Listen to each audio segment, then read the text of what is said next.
Ngayong araw na to may SONA. Again, alam na natin ang ating mga trabaho, alam na natin ang ating mga roles. At 1 p.m. this afternoon, I'll be joining the SONA itself in the House of Representatives. Before that, I'll be inspecting our deployment, final deployment ng ating mga tao. Masama ang panahon, pinaghanda natin ang raincoats ng ating mga tao. Ang ating mga kababayan din na gusto maghayag ng kanilang opinyon, ating tutulungan, siguraduhin natin na sila ay makapagsalita ng malaya, sila ay makapagpahayag ng kanilang mga damdamin, at sila ay malayang mailabas kung ano man ang kanilang mga saloobin.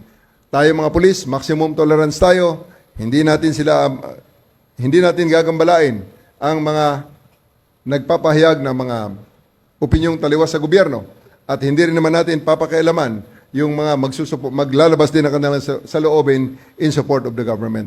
Ang sa atin, we just maintain peace and order, gaya ng ating misyon na nilatag dyan sa SONA 2025.